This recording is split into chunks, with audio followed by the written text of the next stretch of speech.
Jadi mungkin dari teman-teman yang atau rekan-rekan yang sudah bergabung saat ini di Zoom, mungkin ada pertanyaan. Jika ada pertanyaan, silakan aktifkan mic dan langsung bertanya atau bisa lewat chat. Nanti saya yang bacakan. Oke, kita ada yang bertanya? Teman yang bertanya ini. Oke, jadi mungkin ngobrol sedikit ya dok ya. Ya. Jadi saya masih penasaran sih. Jadi background saya memang bukan medis ya. Jadi mungkin pertanyaan saya agak awam gitu. Boleh. Jadi sejauh ini dok yang sudah TPK yang sudah dokter laksanakan di berbagai daerah itu, kira-kira efek samping apa sih dok yang paling sering muncul gitu? Yang sering mayoritas dialami sama pasien itu apa? Wah, sebenarnya di sini ada yang lebih berwenang loh menyatakan efek sampingnya yang dari ketua PMI. Dokter yang dari kepala PMI itu dia udah benar-benar udah tahu lah efek sampingnya, mungkin juga dokter-dokter yang dari Udayana ya. Jadi efek sampingnya sebenarnya sama kayak terapi plasma darah biasa, ya kan? Seperti ya kalau ringan itu ya seperti suhunya agak subfebris jadi 37,5. Kadang-kadang ada kemerahan. Itu saya temukan tuh yang kemerahan tuh ada 2. Dari seluruh pasien yang otonom ya. Kemudian ada juga yang suhunya naik, itu ada 1, ya kan. Tetapi kalau misalnya yang terali itu belum pernah saya dengar. Memang sebelum ini ada kasus yang heboh banget ya kan. Sampai saya ditanya sendiri sama kepala BNPB gitu. Dokter Monik ini benar nggak terali? Nah, terali itu transfusion related acute lung injury itu hanya bisa ditegakkan pada otopsi kan. Maksudnya kalau dibuka paru-parunya kemudian dilihat di bawah mikroskop, that is terali gitu kan, di mana terjadi masukan sel radang dan sebagaimana. Tetapi memang dari gambaran juga bisa kayak acute respiratory distress syndrome, ya kan? Nah, pada waktu itu ada beredar WA yang menyatakan salah satu dari teman sejawat terkena terali. Nah, sebenarnya ada kejadian yang melatar belakangi hal itu. Itu tidak bisa kita bilang terali tanpa ada diagnosis pendukungnya lah, apapun lah, itu memang itu kan kadang-kadang orang suka gitu ya. Sebelum yang bersangkutan itu meninggal, untungnya saya punya buktinya. Istrinya itu WA ke saya. Dia dia memberikan data suaminya di ICU. Terus saya malah bilang begini, suami kamu harusnya diintubasi, saya bilang. Terlambat. Kalau misalnya saya memang yang bawa TPK dan kemudian saya pengen supaya dia dikasih TPK, tentunya saya bilang kamu dikasih TPK aja, bener nggak, ya kan? Tetapi yang di sini terjadi adalah delay intubation. Pasien itu dibiarkan hipoksia selama berhari-hari.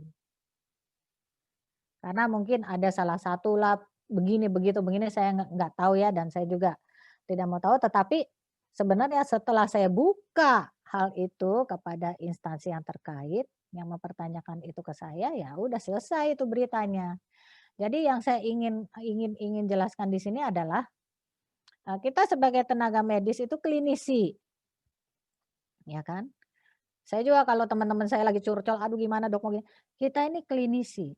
Kita mengobati pasien berdasarkan klinik, bukan angka. Laboratorium atau angka pendukung itu hanya pendukung kita untuk memutuskan pasien itu yang terbaik untuk pasien gimana, ya kan? Kalau misalnya kita lihat CRP-nya meningkat, kemudian setelah dikasih TPK menurun, walaupun sedikit, mungkin itu adalah kita lihat klinisnya juga pasiennya. Oh ternyata pasiennya demamnya turun. Misalnya besoknya lagi, 3 hari kemudian CRP-nya dari 45. Misalnya CRP-nya dari 10, lebih dari 10, kemudian turun ke 8. Setelah dikasih plasma tetap aja 8. Wah, gimana nih? Tapi klinis pasiennya membaik, misalnya demamnya turun, ya kan? Terasa lebih enak, gitu kan? Nah, kita lihat, oh ini CRP-nya mungkin perlu waktu gitu. Klinisnya demamnya turun. Makanya kenapa TPK itu diberikan itu Tidak langsung digerujuk kayak air. Ada loh sampai teman saya saking semangatnya, waduh saya ngasih nih TPK udah dikasih kan 1 bag itu harusnya habisnya 4 jam. Dia kasih habis sejam, terus disusul lagi bag kedua. Saya sampai bilang, "Jangan terlalu bersemangat," karena pemberian TPK itu hari pertama misalnya dikasih 1 bag, dosis minimal kan 1 bag 4 jam. Setelah itu within 48 hours dapat diulang, bisa besoknya, bisa lusanya. Karena kita harus mempertimbangkan juga, donor memang harus bagus, 18 sampai 60 tahun harus sehat. Resipien itu kan ada macam-macam. Ada yang punya penyakit gagal jantung, ya kan. Ya itu, nah kalau gagal jantung dikasih 2 bag plasma diguyur gitu kan lumayan tuh ke jantung ya kan. Jadi seperti itulah. Jadi ya kita harus menyikapinya secara proporsional itu aja. Jadi reaksi yang saya udah tahu terjadi ini adalah 2 itu merah-merah di mukanya, makanya tapi merah itu kemudian hilang seiring makanya pemberiannya kenapa 4 jam. Karena kita harus lihat nih, wah kalau ada efek samping kita bisa berhentikan gitu loh. Lambat kan masuknya. Tapi efek itu setelah 4 jam itu dia hilang, ada juga satu jadi 37,5 suhunya, kemudian turun. Yang trali, yaitu yang kemarin yang ribut itu. Tapi lebih banyak lagi pada saat kadang-kadang ada yang sudah sembuh, udah ekstubasi, dia meninggal tiba-tiba dibilangnya gimana-gimana, padahal mungkin itu karena hiperkoagulabilitas. Nah, itu yang harus diwaspadai, hiperkoagulabilitas. It kills, ya kan? Itu dari saya. Oke, thank you dok, Hmm, penjelasannya cukup kompleks dan lengkap. Ya, jadi ini ada pertanyaan dok dari Bu Lohde dari Balai Bengong. Ada 3 pertanyaan, jadi mungkin satu-satu ya dok ya. Di satu-satu. Saya tahu itu yang di Bali. Di Bali itu ada tumbuhan yang disebut nem. Oke. Apa istilahnya nem? Apa nem? Nem atau apa itu? Dan itu tuh kalau dibuat bubuk, dia itu bisa memodulasi sistem imun.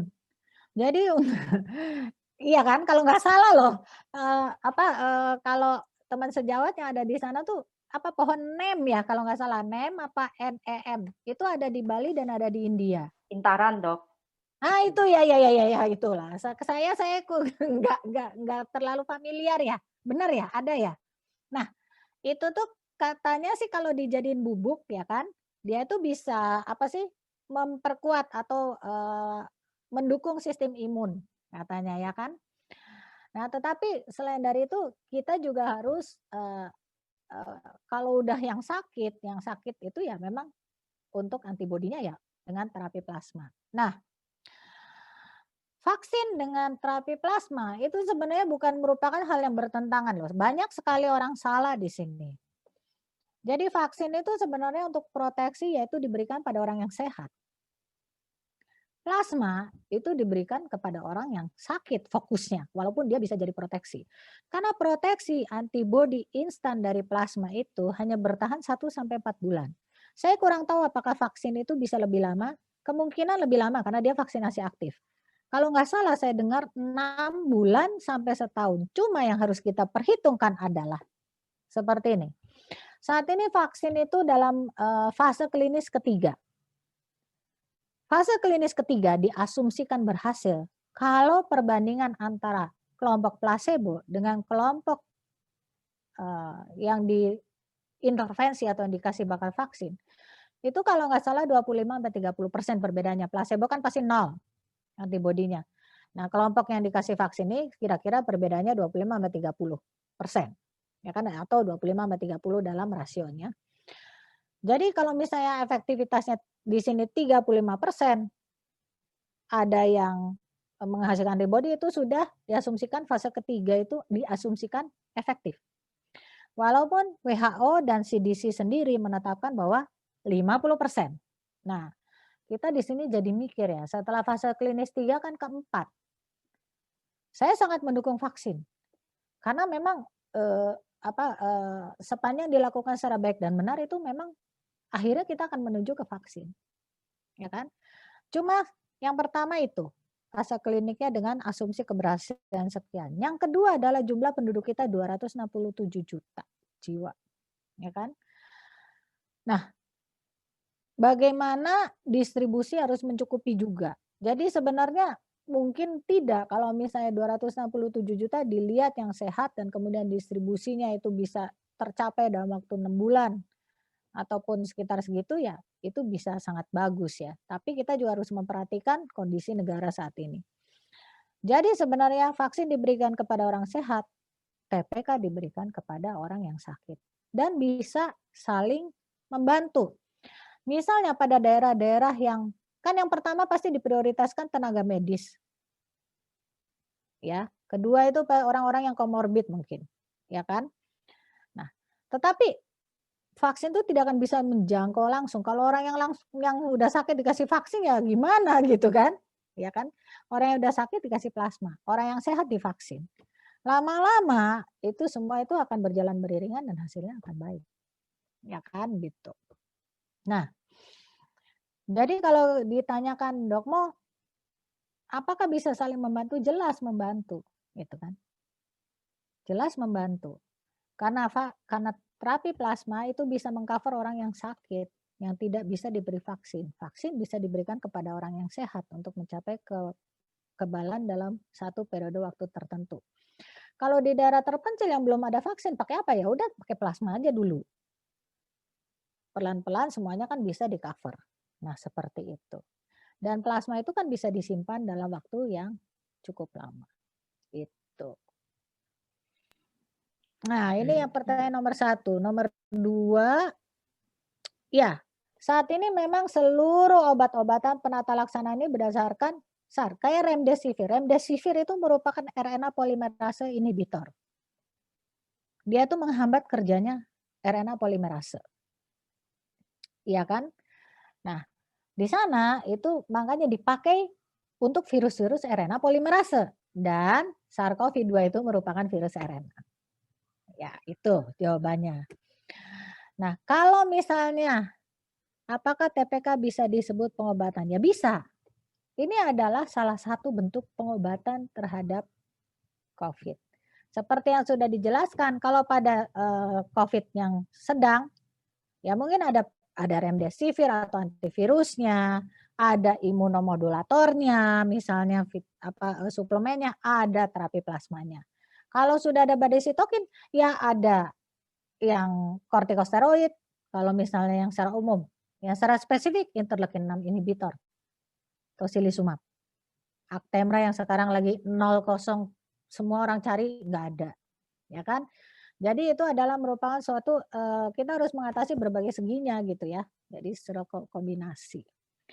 Nah, kalau di Indonesia supaya darahnya langka atau overdose, ini belum merata. Kalau di Jakarta itu bisa melebihi kapasitas. Kalau di daerah lain kadang ada yang harus dikirim. Jadi di sini kita berhadapan dengan transportasi. Dan di mana-mana transportasi itu sebenarnya menjadi masalah. Ya, itu seperti itu jawabannya. Oke. Ya ini terkait pertanyaan terakhir itu Dok. Jadi memang kita juga kalau di Bali ya Dok ya, yang kami lihat itu masih susah Dok cari pendonornya. Gitu. Jadi kemarin sering sekali saya dan tim itu menerima pesan berantai lewat WhatsApp atau lewat Facebook atau bahkan lewat Instagram untuk mencari pendonor dengan golongan darah tertentu. Nah itu sulitnya minta ampun Dok. Nah, tapi kan sebenarnya yang positif itu udah ada kan datanya. Maksudnya yang positif, yang tadi positif kemudian jadi negatif atau sembuh. Ya memang di sini tuh edukasinya bahwa untuk memberikan plasmanya tuh harus kenceng gitu kan. Ya, betul. Kalau di Jakarta tuh udah orang pada ngantri pengen jadi donor gitu kan. Wow. Ada saya satu pendonor sampai 5 bulan 6 bulan. Dia kadar imunoglobulinnya itu dia IgG-nya itu masih cukup tinggi. Dia perempuan golongan darahnya AB. Waduh jadi langganan terus dia itu donor ke RSPAD. Nah, di Bandung juga udah ada di PMI Bandung. Kemudian di Bandung itu juga lumayan itu persediaannya ada.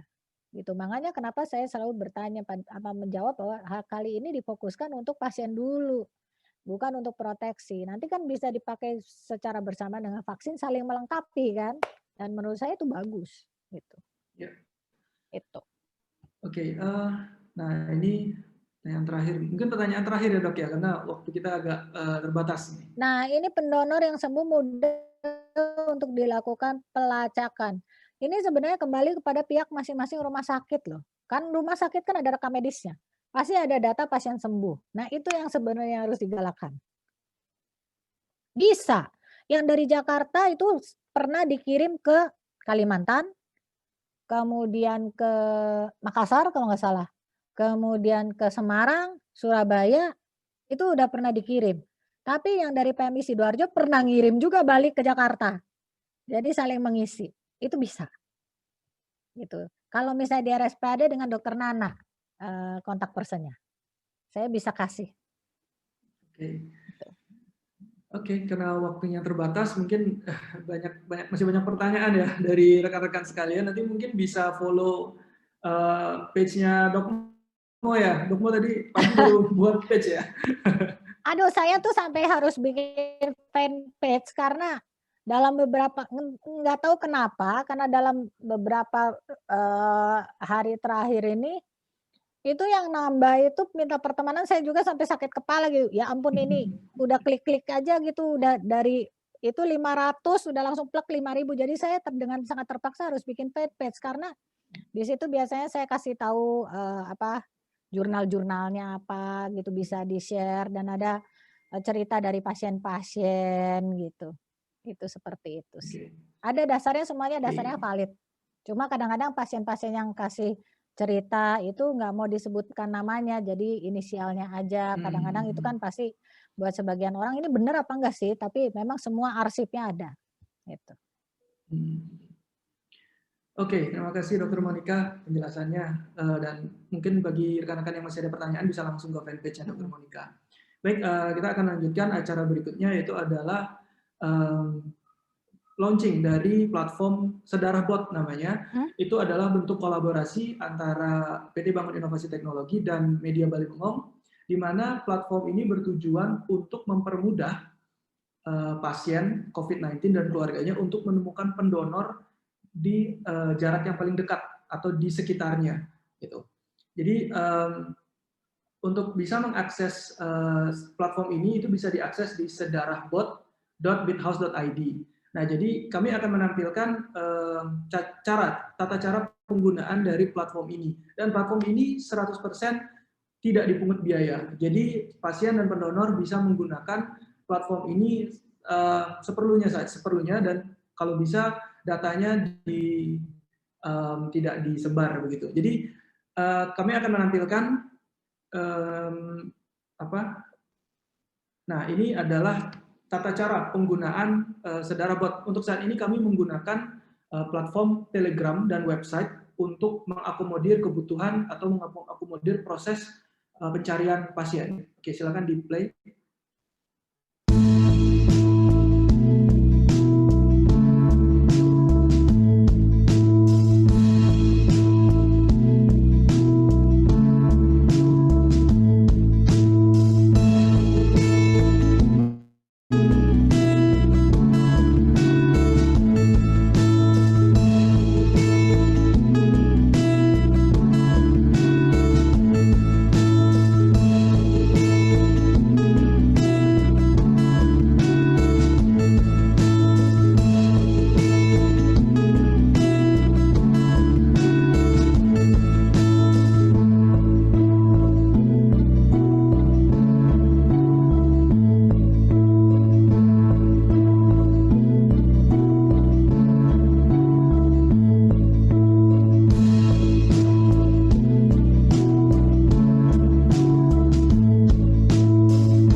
kasih. Jadi tadi itu sudah kita sampaikan secara singkat bagaimana proses pencarian pendonor gitu. Karena seperti Dok mau bilang tadi, di Jakarta banyak, tapi di daerah seperti kita di Bali itu sangat sulit dan harus menunggu dari Jakarta, dan itu sangat terkendala di bagian transportasi. Iya, betul. Jadi mudah-mudahan dengan adanya platform ini kami yang di daerah bisa berusaha untuk memenuhi kebutuhan kami sendiri.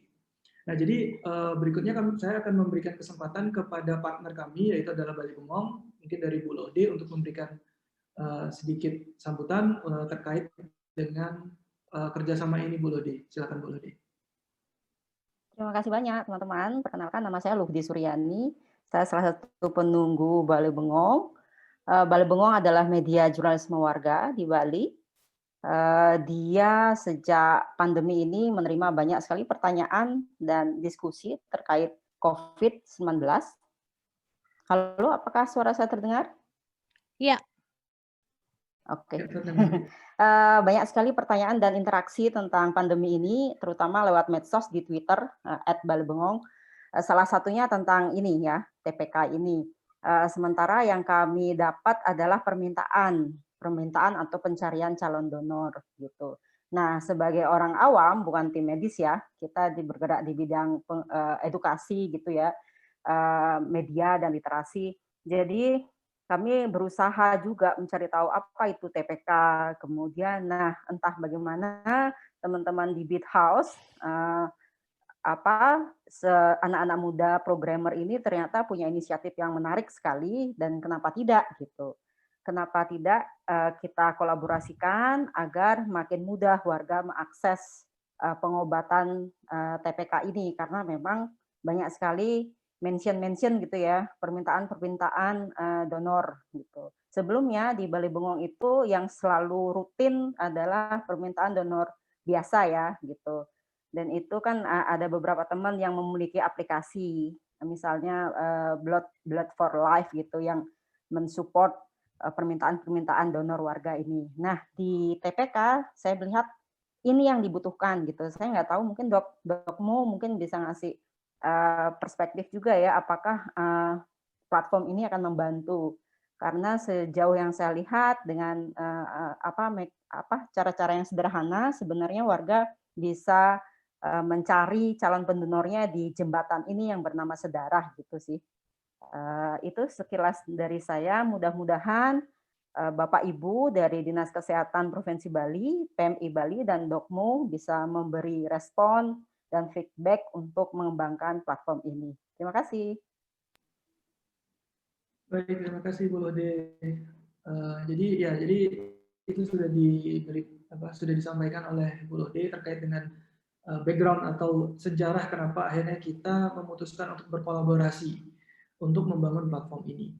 Oke, jadi waktu berikutnya akan saya berikan kepada Dr. KDI Wan Darmawan MPH dari Dinkes Provinsi Bali untuk memberikan tanggapan atau sarannya kepada kami selaku pengembang dan selaku developer dari platform ini. Mungkin ada saran, Dok, dari dokter untuk kami untuk bagaimana mengembangkan ini dan bagaimana membuat ini menjadi efektif dan bermanfaat. Silakan, dokter. Ya, baik, terima kasih moderator ya, Pak Edi ya. Mohon izin, suara saya bisa didengar ya? Bisa, Dok. Bisa, Dok. Ya. Bisa. Terima kasih. Yang saya hormati Ibu Dr. Monica ya, spesialis anestesi ya. Om Swastiastu ya, selamat sore Dok. Ya. Beliau dokter yang luar biasa, sibuk, dan ini banyak dicari ini ya. Jadi untuk terapi plasma konvalesen tadi terima kasih sekali, itu merupakan hal detail yang kami dapatkan. Mungkin teman dari PMI, ada Dr. Patra juga bergabung, Ketua PMI Provinsi Bali juga ikut bergabung di sini, dan sebetulnya beliaulah yang sebetulnya kita cari ini, Dok, dari awal ya, tapi nggak ketemu ya, justru kami diarahkan ke Dr. Maria Mubarika, beliau staf ahli khusus menteri ya. Nah, itu dapat sekali ya, mencari beliau pun sangat sulit sekali ya. Jadi saya terima kasih di sini teman-teman dari Bali Bengong ya, satu media di Bali, termasuk juga kolaborasi dengan BIT ya, bangun inovasi teknologi, menyelenggarakan acara ini sekaligus juga launching untuk tadi aplikasinya yang platform Sedara ya. Jadi ini sangat luar biasa dan sebelumnya kami menyampaikan untuk di Bali sendiri sebetulnya terapi plasma konvalesen ini pertama kali kita lakukan terhadap senior kami, guru kami, yaitu salah satu direktur rumah sakit di swasta di Bali. Ya, dan beliau adalah mantan Kepala Dinas Kesehatan Provinsi Bali kebetulan beliau. Nah, itu beliau masuk rumah sakit, memang mungkin agak telat juga mendapatkan terapi plasma ini. Beliau pindah dari salah satu rumah sakit, kemudian ke Rumah Sakit Dayana. Di situ kami koordinasi dengan salah satu teman anestesi. Ya, kira-kira seperti ini kondisinya, sudah masuk intubasi, sudah. Lalu apalagi pilihan-pilihannya? Obat-obat, interleukin masuk, semua sudah. Ya, jawabannya terapi plasma. Jadi ceritanya malam itu kita telepon Litbangkes, oh itu masih penelitian. Nah, gerasa-gerusu, ya akhirnya oke, seperti yang dokter mau tadi bilang, ya bisa otonom, artinya ya bukan dari suatu penelitian itu, tapi permintaan keluarga dan juga dokter yang merekomendasikan. Akhirnya kami minta bantuan dari Dr. Maria Barika di RSPAD. Jadinya impor itu plasmanya. Iya. Saya dengar ceritanya itu, Dok. Ya, itu Dr. Mo. Jadi itu pertama kali itu tanggal 28 Juni kita dapatkan itu. Betul. Saya ingat banget itu bulan Juni akhir ceritanya. Dan itu kita, dokter yang kita tunjuk ke sana pun dokter spesialis juga salah satunya. Supaya cepat di situ. Dan dokternya pernah magang di RSPAD, jadi enak koordinasi. Jadi itu pertama kali terapi plasma konvalesen yang diberikan kepada pasien di Bali untuk COVID ini. Nah, berikutnya setelah itu beberapa kasus juga ya karena informasinya cukup masif itu waktu itu, banyak kasus itu sekitar 10 atau 11 kasus yang juga minta ke RSPAD gitu. Iya.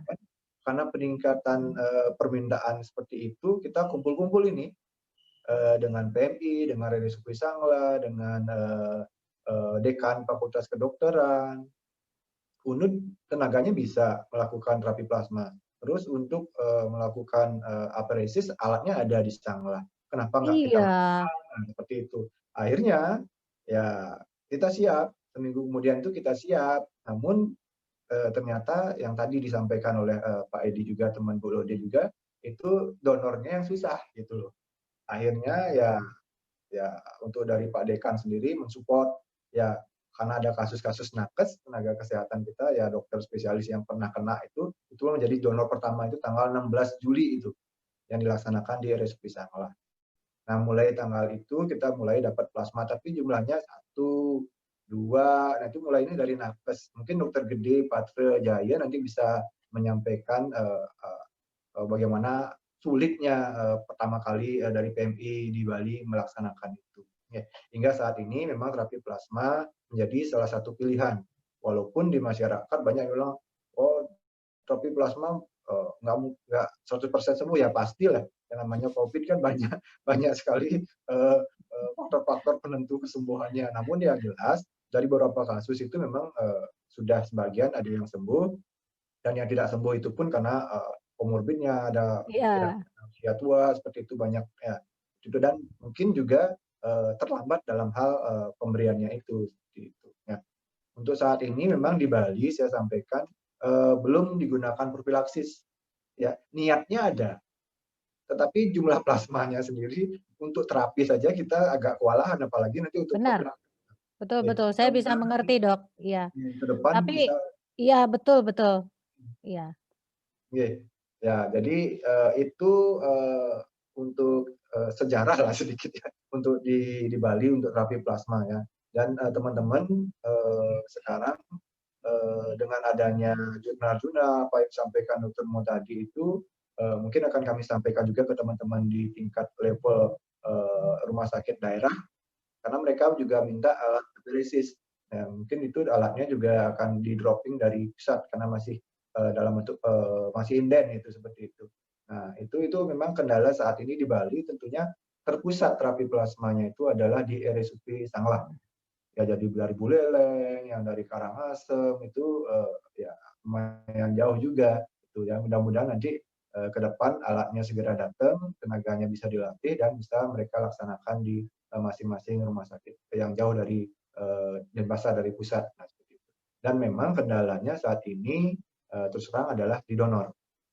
Ya, banyak memang donor yang mau, tetapi kemudian dilakukan screening, akhirnya ya mungkin yang paling nanti yang disampaikan PMI, ya mungkin ada permasalahan di antibodinya, termasuk kalau NAT itu saya nggak tahu, mungkin di Dokter Patra nanti akan menyampaikan apakah Sanglah sudah bisa melakukan pemeriksaan seperti itu. Jadi itu kira-kira yang dapat kami sampaikan, dan untuk informasi lainnya tentunya donor kami di backup dari Pangdam. Pak Pangdam sendiri, Pangdam Dayanya sendiri di tangan itu. Betul. Karena di Ya. Bandung sendiri itu kan di Secapa itu banyak banget tuh Dok, sampai sekarang tuh masih dipanen. Ya itu benar-benar suatu apa ya, berkat ya.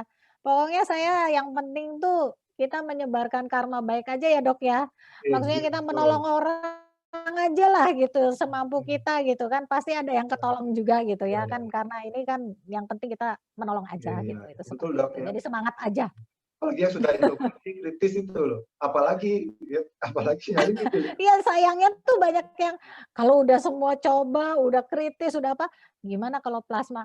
Aduh bukannya dari awal gitu ya, sayang gitu kan, telat gitu kan, udah rusak organnya, udah apa ya, kalau dari sedikit lebih awal mungkin hasilnya lebih baik sih, tapi ya kita nggak bisa nolak juga ya Dok ya, gimana? Dan momennya di Bali pas tuh kan, tanggal 16 Juli itu ada donor, dan 16 Juli itu pertama kali kasus yang dikasih terapi plasma sembuh. Itu ada screening dari sangat intubasi bersyukur. ya. Dari sudah intubasi ya, memang sih usianya masih relatif muda ya. Tapi ya kalau kita tahu ya intubasi itu kan risikonya luar biasa itu. Iyalah, siapa yang pengen diintubasi dan mengintubasi ya kan? Yang diintubasi dan mengintubasi sama-sama nggak mau sebenarnya. Ya. Dan untuk teman-teman di Bali Bengong dan di BIT ini ya luar biasa ini ya, dengan platform ini saya rasa nanti kita kolaborasi. Ya itu anak-anak muda seperti itu, dengan platform ini mungkin lebih aware mereka bahwa terapi plasma itu betul-betul dibutuhkan dan memang bermanfaat ya. Dan untuk yang usia-usia tua, yang banyak kasus usia tua itu mungkin ya anaknya atau saudaranya itu bisa menyampaikan itu.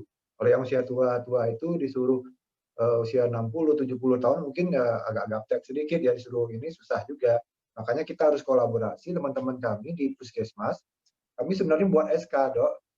Kita tanya provinsi lain ada buat SK nggak? Nggak ada buat SK untuk terapi plasma. Ya, kita di Bali buat SK, tapi SK-nya bukan tim untuk pelaksanaannya, bukan. Karena tim pelaksana itu kami yakin di PMI sudah expertnya, teman-teman PPK, dan teman anestesi juga untuk terapi langsung ke pasien sudah expert. Kami hanya buat tim koordinasi. Kita koordinasi ke tingkat kabupaten, puskesmas. Karena puskesmas itu ada program quick win darah. Tapi untuk ibu hamil dia, screening untuk ibu hamil. Nah, supaya jangan terlalu banyak buat tim, kami minta tim quick win itu tambah tugasnya. Screening untuk yang ini, untuk COVID ini. Ya itu, mungkin ya mudah-mudahan dengan berbagai informasi yang kita dapatkan dan tadi platform yang ada ini, nanti akan mudah-mudahan bisa disampaikan ke teman kami yang di Puskesmas ya, Pak Edi atau Bu Lodit, nanti ya kita kolaborasi, kita sampaikan, ya mudah-mudahan ini mempercepat sosialisasi kepada masyarakat dan mempercepat kita untuk mendapatkan calon donor. Mungkin itu tanggapan dari kami Dinas Kesehatan Provinsi. Mohon maaf apabila ada hal yang kurang berkenan. Om Santi. Ya, terima kasih Dr. Kade Iwan Darmawan MPH. Untuk berikutnya saya akan berikan waktu kepada Dr. Igede Wiryana Patrajaya MKes selaku perwakilan dari PMI Bali. Silakan Dr. Patra. Waktu dan tempat saya silakan. Baik, terima kasih. Selamat sore, Dr. Monika yang terhormat. Terima kasih sempat ketemu. Jadi moderator Dr. Iwan, jadi dan teman-teman lain, Bu Lode. Jadi mungkin tadi sudah diceritakan oleh Dr. Iwan. Semangat kita yang di Bali. Yang pertama kan semangat dulu.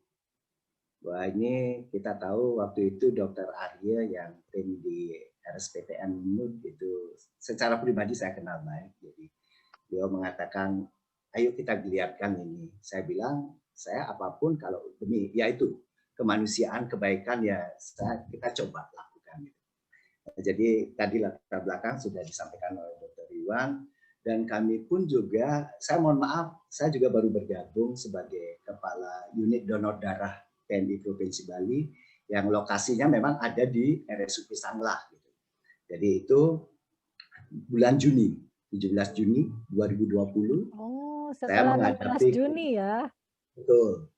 Jadi kebetulan yang disampaikan tadi senior kita itu masih ada hubungan keluarga, gitu. Jadi itu kita bagaimana kita sulitnya mencari untuk plasma ini. Dan yang saya hadapi sebenarnya masa COVID ini satu stok darah saya yang untuk reguler ini menurun drastis karena kebijakan untuk berkumpul ini dibatasi. Jadi saya udah menghadapi satu masa ini.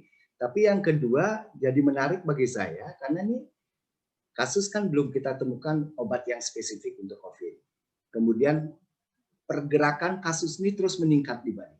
Yang tadinya mungkin di awal Bali mampu mengendalikan kasus baru, tapi lama-lama ini muncul terus. Dan saya rasa kita akan hidup berdampingan dengan COVID. Jadi seperti Dr. Mo tadi sudah sampaikan, walaupun vaksin nanti ditemukan itu untuk pencegahan, tapi pengobatannya ini modalitasnya kan salah satu plasma ini, terapi plasma ini.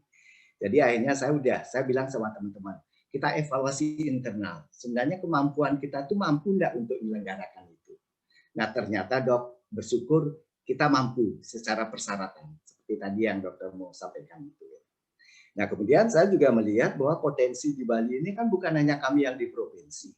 Kami akhirnya lakukan ngumpul dengan teman-teman UDD di kabupaten kota. Nah akhirnya kesimpulannya, yang di Bali ini yang punya alat apresis baru provinsi sama Kabupaten Tabanan. Jadi sebenarnya kabupaten ada 9, di Tawa provinsi ada 10. Ternyata kita hanya 2 tempat yang memiliki. Yang celakanya juga tempat penyimpanan nanti begitu diambil tidak dipakai penyimpanan itu baru ada di provinsi dan di Kabupaten Badung gitu. Nah ini yang kita hadapi kondisi. Tapi apapun juga saya bilang udah kita jalani. Nah, akhirnya terbentuklah secara political will dari pemerintah daerah lewat dinas kesehatan, kemudian dari Pangdam sangat mendukung sekali karena dari Kasat sangat concern tentang ini. Kemudian kita coba untuk bergerak. Nah, sebagai informasi bahwa kita memang sampai tanggal ini kita baru mengambil 120 orang sebagai pendonor. Jadi mungkin tadi sudah disampaikan 16 Juli kita mulai yang pertama, kemudian 3 bulan berjalan 120 orang yang sudah kita yang kita sudah ambil, kemudian sudah dimanfaatkan oleh teman-teman rumah sakit. Tadinya rumah sakit hanya RSPTN pertama, kemudian bergerak RSUP Sanglah, dan sekarang tambah lagi 2 rumah sakit, yaitu Rumah Sakit Daerah Bali Mandara yang ada di Denpasar, dan Rumah Sakit Wangaya yang ada di Denpasar juga. Nampaknya saya melihat animo daripada teman-teman rumah sakit lain akan bergerak juga dong. Gitu. Jadi setelah melihat beberapa data yang artinya kita di kedokteran tidak ada mengatakan 100%, tapi perbaikan setelah diberikan terapi plasma ini perbaikan baik secara fisik maupun katakanlah penunjangnya itu memang ada perbaikan. Tapi pada kasus-kasus yang meninggal itu kebanyakan karena komorbidnya dong. Jadi karena usia dan penyakit-penyakit penyerta lain. Jadi kalau kesimpulan saya, kami memang kendala kami adalah mencari pendonor. Kalau boleh dengan gerakan yang dilakukan oleh teman-teman ini, kami sebenarnya ingin kami fokus pada bagaimana proses kami dari seleksi, pengambilan, penyimpanan, pendistribusian, itu kami bisa jaga yang produk yang berkualitas dan aman. Kami berharap untuk menarik para pendonor ini, memang ini masih menjadi kendala dok. Karena satu pertimbangannya ada trauma juga psikologis mereka datang ke rumah sakit. Kemudian yang kedua mereka masih menganggap kalau saya berdonor sedangkan saya baru sembuh, apa tidak nanti daya tahan tubuh saya menurun. Kemudian masalah transportasi, masalah pendamping dan sebagainya. Tapi mudah-mudahan kalau kita lihat dari kasus yang ada di Bali, kemarin kan kita punya 10.000 kasus, Kemudian yang sudah dinyatakan sembuh itu 8.800 dok. Sebenarnya potensi kalau saya lihat dari calon pendonor, fasilitas untuk mengambil ini, saya rasa Bali sudah mencukupi menurut saya untuk melakukan gerakan daripada terapi plasma konvalesen ini. Jadi itu. Jadi yang kami nanti harapkan tentunya kita berbagi peran supaya nanti gerakan ini nanti animo ini terjadi, dan kami juga mencoba dok, tadi saya dilaporkan oleh staf saya, mesin apresis kan kebanyakan statis dok. Katanya sekarang sudah ada yang bisa mobile. Mungkin ini yang akan bisa, saya lagi sedang telusuri ini, sehingga nanti harapannya, karena kami juga di UDD PMI Provinsi Bali, dengan stok darah yang reguler, kami punya program yang namanya door to door. Jadi kami datangi itu pendonor. Jadi kami tidak bisa lagi menunggu, jadi kami aktif untuk mencari, karena pikiran kami ini darah tidak bisa dibuat. Gitu. Jadi makanya kami menjadi segala cara, segala upaya kami lakukan, karena pembatasan berkumpul, jadi jumlah yang sedikit, kalau sedikit-sedikit kami kumpulkan mungkin akan menjadi banyak. Gitu. Nah kesanalah yang menjadi semangat kami. Jadi sekali lagi dok, apa yang dokter sampaikan menambah keyakinan kami lagi bahwa walaupun vaksin sudah ditemukan, itu adalah ke aspek pencegahan, tapi pengobatan tetap, apalagi kalau bisa lebih awal sebelum jatuh berat atau kritis, kita bisa intervensi, nah ini mungkin akan menjadi lebih baik. Karena kan goal kita 3, menekan angka kematian, meningkatkan angka kesembuhan, dan mencegah daripada kasus baru. Kan itu yang menjadi semangat kita untuk ini. Jadi sekali lagi, dan ada launching daripada platform ini, saya menyambut baik karena sekarang kan sudah orang bermain di media sosial. Jadi dengan adanya platform ini mungkin akan lebih memudahkan, sehingga kami harapkan setelah ini mungkin secara teknis kita perlu ketemu untuk nanti di mana peran masing-masing kita. Tapi sekali lagi kami berterima kasih, kami hanya punya semangat dok. Jadi kami mohon dukungannya. Jadi kami dari PMI tentunya adalah bertugas menyediakan produk darah yang bermutu dan aman. Apalagi maaf dok, kita ada di Bali ini daerah internasional. Jadi kami tidak bisa hanya memikirkan itu pasien dari lokal.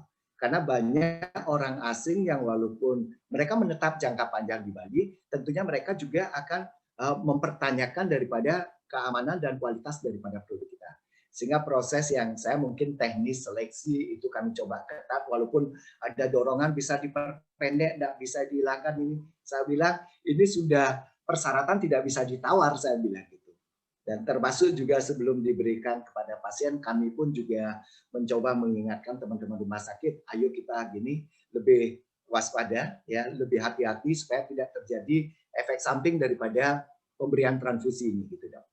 Mungkin itu yang bisa saya sampaikan dok. Terima kasih banyak. Jadi teman-teman dari BIT dan dari Bali Bengong, terima kasih. Dr. Iwan tentunya sudah dari dinas sangat mendukung. Sekali lagi mudah-mudahan niatan baik ini diberikan jalan oleh Yang Kuasa.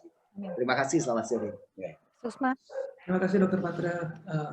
Baik, ini kita sudah ada di penghujung acara.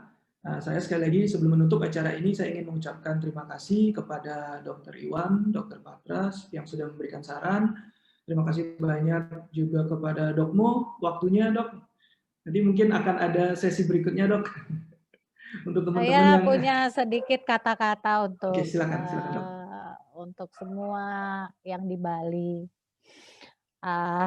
Bali itu merupakan salah satu daerah favorit dan kesayangan saya kalau saya diberikan waktu untuk jalan-jalan. Dan saya sama sekali tidak rela kalau Bali itu harus menanggung akibat yang berat dari pandemi ini. Sehingga saya sangat terharu sekali mendengarkan Dokter Gede dan Dokter Iwan tuh sangat bersemangat. Ya, kita berusahalah semaksimal mungkin yang kita bisa. Saya juga sangat mengharapkan semoga kalau misalnya makin lama makin banyak plasma yang bisa didapatkan.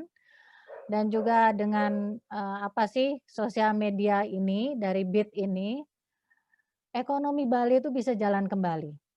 Karena saya benar-benar nggak rela bahwa Bali itu harus menderita yang paling nggak enak gitu. Karena ya Bali itu selalu mempunyai tempat yang istimewa di dalam hati saya. Jadi saya mendoakan supaya semua di Bali bisa berjalan dengan lancar dan semoga segera bisa berjalan roda ekonominya dengan adanya tabungan plasma yang nanti memadai. Salam saya. Terima kasih. Terima kasih banyak Dok Mo, terima kasih banyak. Doanya Baik. Dok. Ya, terima kasih banyak juga untuk rekan-rekan yang sudah bergabung hari ini. Terima kasih banyak dan di akhir kata mohon maaf jika ada kesalahan dari kami panitia dan mohon maaf juga jika ada kekurangan selama terjadinya atau selama berlangsungnya acara. Dan saya tutup Bit Talk spesial kali ini dengan salam Om Santi Santi Santi Om. Terima kasih.